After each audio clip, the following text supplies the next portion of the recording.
The respect we deserve must be earned through our actions, and it must be earned through our utterances, and it must be earned through the way we dispense our responsibilities.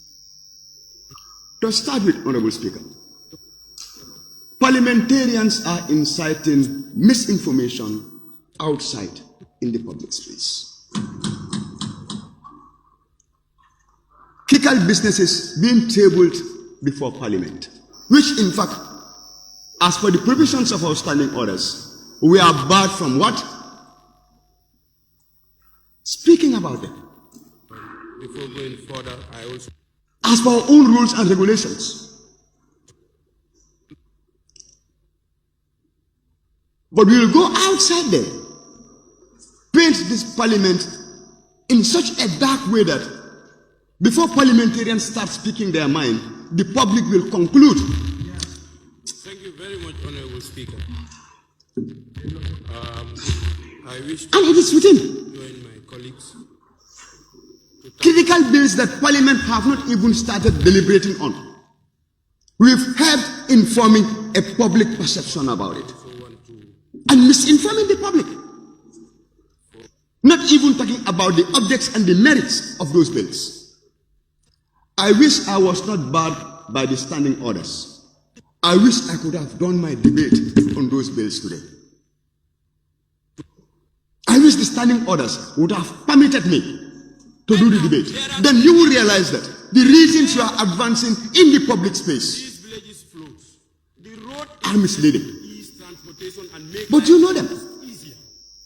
But there are certain difficulties. Is that upholding the dignity of this House? You know, the government to make sure that they put them into consideration and make sure they resolve this situation. Honorable Speaker, I am ready.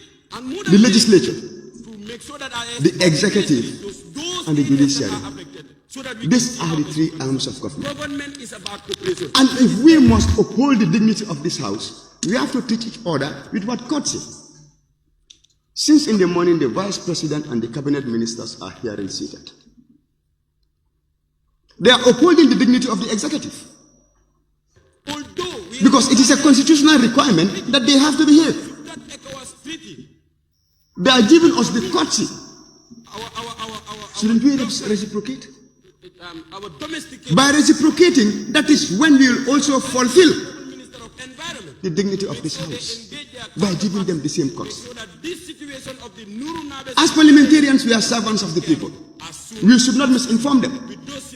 That's why when we take the floor of this House, anything we say, we should what? Substantiate it.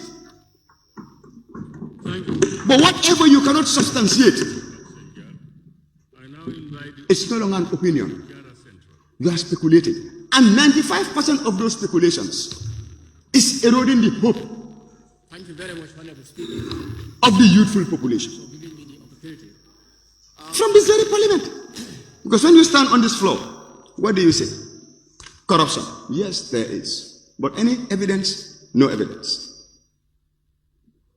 Demoralizing the security men. Downplaying the youthful population.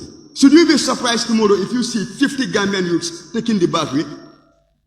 Because we all live for hope and what? Confidence.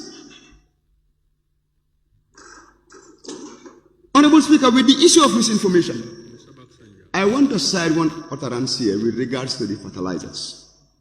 The government of the Gambia have subsidized the procurement of fertilizers up to the tune of $1 billion. That is the equivalent of what? $15 million at a rate of $67.75.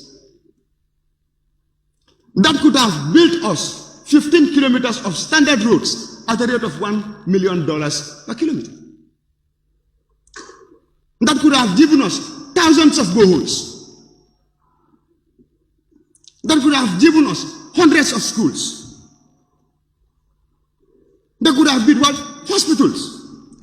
But we are downplaying all of those efforts to the mere minimum and telling Gambians that in fact the fertilizer should go for zero. Hey, ni manke politikoti. Ni manke politikoti. Politiko fangamu alabatolti. When you see the truth, you have to accept it. As As a parliament today, what we should ask ourselves is the subsidy sustainable? What are the foregone opportunities? How do we look inwards to ensure that we can start manufacturing or producing organic fertilizers,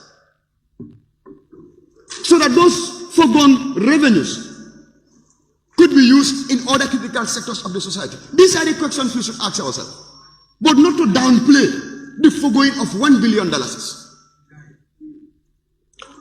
Honorable Speaker, having said that, I'll move to the educational sector.